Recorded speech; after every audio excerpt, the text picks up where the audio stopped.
بسم الله الرحمن الرحيم. اللهم صل وسلم وبارك على سيدنا ونبينا محمد عليه افضل الصلاه والسلام. ان شاء الله هبدا معاكم باذن الله تعالى برج السرطان ان شاء الله. اهم حاجه ما تنسوش بقى في اللايكات عشان اللايك بيرفع الفيديو، وطبعا اللي مش اشتركش لسه في قناتي اول مره يدخل قناتي فضلا وليس امرا يعمل لي اشتراك، ينورني ويشرفنا على راسي من فوق. طبعا ابدا كده اسمع رسول بسم الله ولا حول ولا قوه الا بالله عليه افضل الصلاه والسلام. بسم الله. انا طبعا مش هقرا الطبق لان الطبق بتاعك مفيش فيه اي حاجه. انا شايفاه في طبقك ان انت، انا طبعا يعني انا شايفاه ان انت في ضغط عليك الفتره دي، انت مضغوط في مشكله، مضغوط ماديا مضغوط نفسيا، المهم ان ده الضغط دي كلها ماديه. انا شايفاه ان انت مضغوط بسبب الماده. وطبعا العين ده انت عندك العين يا برج السرطان، بجد مش قادره اقول لك. يعني انا ما رضيتش اصلا ان انا اظبط الطبق عشان انا عارفه ان هيطلع فيه، بس عندك في فنجانك في عين يا ستار يا رب. الله اكبر الله اكبر. ربنا يحميك يا برج السرطان، بجد ربنا يحميك يا برج السرطان. هنشوف بقى كمان معاكم الطبق الفنجان احسن، هيبان اكتر من الطبق كمان. بسم الله بالله عليكم ما تنسوش بقى في اللايكات.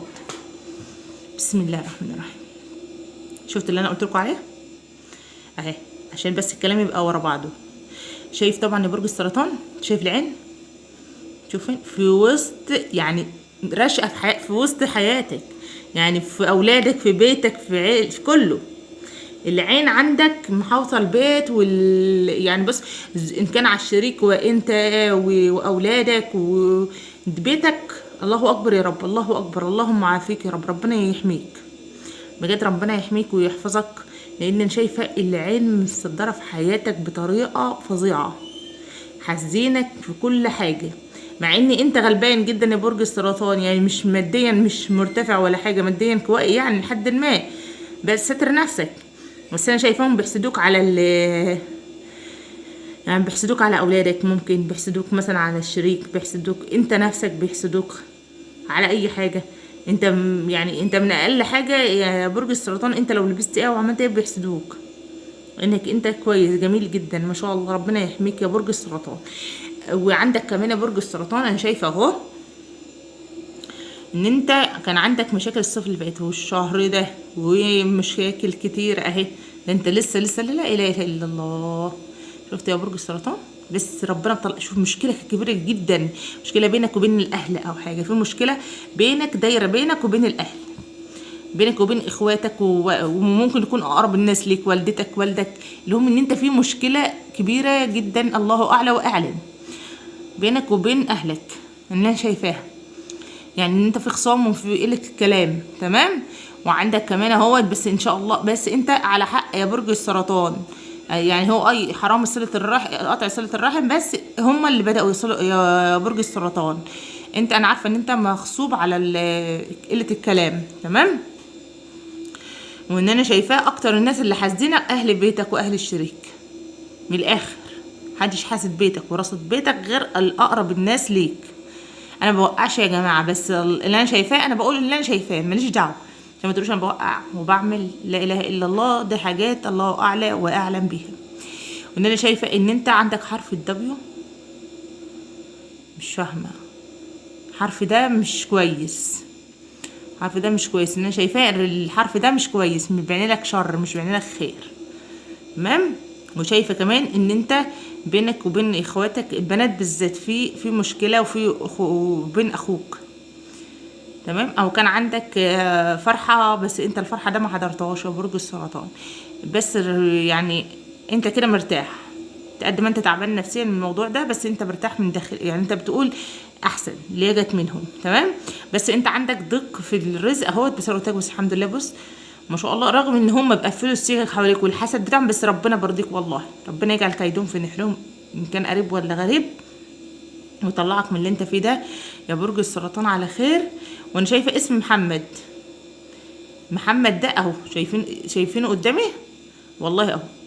شايفين اسم محمد ده الشخص ده اهو انت وشريك. مع ان هو انت بتبقى تزعل منه في حاجات كتير، بس هو ده بتهيألي يا اما شريك يا اما حد قريب منك جدا جدا. الشخص ده هو اللي بيدعمك، هو اللي واقف جنبك، هو اللي واقف ظهره بظهرك، هو اللي بيسندك لما انت تقع، محدش بيقف جنبك غيره. حافظ على الشخص اللي اسمه محمد، تمام. ان الشخص ده زي ما انا قلت بيعمل لك حاجه كويسه جدا جدا، وانت برضو بتعمل، يعني الشخص ده عزيز على قلبك. تمام، الله اعلم اهو. وعندك كمان بص يا برج السرطان اهو، كمان عندك انت كمان كان عندك، بص يعني انت كان عندك حد تعبان او حد في البيت تعبان، ولادك او انت نفسك. الفترة دي انت بتعاني اصلا يا برج السرطان، بتعاني الفترة دي تعب في المفاصل عندك، في رجليك، في ظهرك.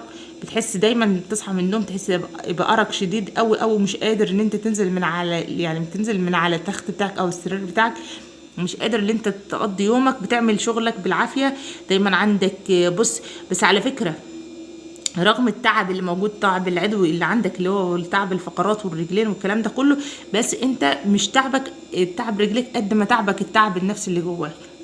انا شايفه ان انت مخنوق، دايما بتبكي، بتحس ان انت مخنوق، كاتم الدمعه، يعني كاتم نفسك كده، مش قادر ان انت تتكلم، خايف تتكلم، لان انت بتقول هتكلم واقول ايه دول هيبقوا في وشي.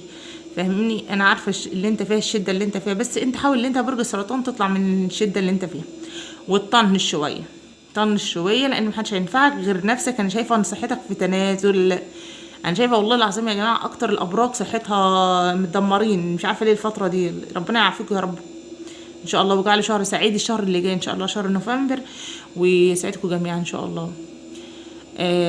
بصوا انا شايفه ان انت اهو، بص كمان يا برج السرطان، شايفه ان انت جمل اهو، شايف الجمل ده؟